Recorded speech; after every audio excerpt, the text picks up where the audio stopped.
రాయచోటి ఉగ్రవాదుల కేసులో తాజాగా సంచలన విషయాలు వెలుగు చూస్తూ ఉన్నాయి. ఇద్దరు ఉగ్రవాదుల ఇళ్లలో సోదాలు చేస్తూ ఉన్నారు అధికారులు. అయితే రాయచోటిలో 2 రోజుల క్రితం ఇద్దరు ఉగ్రవాదుల్ని ఏటీఎస్ పోలీసులు, తమిళనాడు ఏటీఎస్ పోలీసులు అరెస్ట్ చేసిన విషయం మనకు తెలిసిందే. అయితే భయంకరమైన నిజాలను ఏటీఎస్ వెల్లడిస్తోంది. అబూబకర్ సిద్దిక్ అలియాస్ నాగూర్, మహమ్మద్ అలీ అలియాస్ యూనస్ ఇద్దరు కూడా అనేక ఉగ్ర దాడులకు పాల్పడినట్టు బయటపెట్టారు. 1995లో ఇద్దరు కలిసి చెన్నైలో బాంబు పేలుళ్లకు పాల్పడ్డారు. ఆ తర్వాత 1999లో చెన్నై, తిరుచి, కోయంబత్తూర్, కేరళలో బాంబు పేలుళ్లకు కుట్ర పన్నారు. అలాగే 2011లో కూడా పేలుళ్లకు ప్లాన్ చేశారు. మదురైలో ఎల్కే అద్వానీ హత్యకి కుట్ర పన్నినట్టుగా వెల్లడించారు. సుమారు 30 ఏళ్లుగా తప్పించుకుని తిరుగుతున్న ఈ ఇద్దరిని 2 రోజుల క్రితం రాయచోటిలో పట్టుకుంది తమిళనాడు ఏటీఎస్.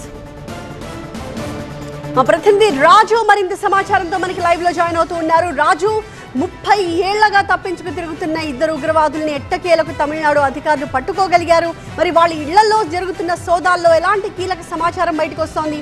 ఎందుకంటే మనకి అందుతున్న సమాచారం ప్రకారం అనేక వస్తువుల్ని స్వాధీనం చేసుకున్నారని కూడా చెప్తూ ఉన్నారు. ఏ వస్తువులు స్వాధీనమయ్యాయి? అంటే ఖచ్చితంగా దక్షిణాది రాష్ట్రాల్లో అనేక ప్రాంతాల్లో ఉగ్ర కేసులకు సంబంధించిన లింకులున్నటువంటి ఇద్దరిని అరెస్ట్ చేసిన తర్వాత అసలు రాయచోటిలో వీళ్ళు ఎలా వచ్చారు, రాయచోటికి ఉన్నటువంటి లింకులు ఏంటి అనే దానిపై పోలీసులు లోతైన దర్యాప్తు చేస్తున్నప్పుడు అనేక నిజాలు బయటకు వస్తున్న పరిస్థితి కనిపిస్తుంది. ఇప్పటికే ఎవరైతే అబూబకర్ సిద్దికీతో పాటు మహమ్మద్ అలీ ఇక్కడ ఎందుకు వచ్చారు, ఇక్కడ నివాసం కల్పించడానికి ఎవరు సహకరించారు, అసలు ఇక్కడికి వచ్చే వాళ్ళు పెళ్లిళ్ళు చేసుకున్నారు అంటే ఇక్కడ ఉన్నటువంటి కుటుంబ సభ్యులు ఇప్పటికే అదుపులోకి తీసుకొని విచారిస్తున్నారు. కాబట్టి చాలా లోతైన దర్యాప్తు కొనసాగుతున్న నేపథ్యంలో నిన్న ఆర్డీఎక్స్తో పాటు డిటోనేటర్ వైర్లు, అట్లాగే వాకీటాకీలు స్వాధీనం చేసుకున్నారు. అసలు మహమ్మద్ అలీ ఇంట్లో కూడా కొన్ని పేలుడు పదార్థాలకు సంబంధించిన వైర్లు, అంటే ఏవైతే ఉగ్రవాదులు ఉపయోగిస్తారో ఈ పేలుడుకు సంబంధించిన వస్తువులు అక్కడ దొరకడంతోనే ఒక్కసారిగా ఉలికి పడిన పరిస్థితి కనిపిస్తుంది. అయితే మరి కాసేపట్లోనే వీళ్ళు మీడియా ముందుకు హాజరుపరిచి ఎస్పీ మాట్లాడే అవకాశం అయితే ఉన్నట్టుగా స్పష్టమవుతుంది. అయితే వీళ్ళ ఫోన్ డీటెయిల్స్, అంటే వీళ్ళు ఎవరెవరితో సంప్రదించారు, వీళ్ళు సిడిఆర్ కాల్ డీటెయిల్ రికార్డ్స్ తీస్తే మాత్రము ఖచ్చితంగా ఇక్కడ కొంతమంది వ్యాపారులతో సంబంధాలు ఉన్నట్టుగా తెలుస్తుంది. అట్లాగే కొద్దిమంది ప్రజాప్రతినిధితో కూడా వీళ్ళు మాట్లాడినట్టుగా తెలుస్తుంది. అయితే గత 2 ఏళ్లుగా ఉగ్రవాదులు ఇక్కడ కార్యకలాపాలు నిర్వహిస్తున్నట్టుగా చాలా స్పష్టమవుతుంది. ఇందుకు సంబంధించి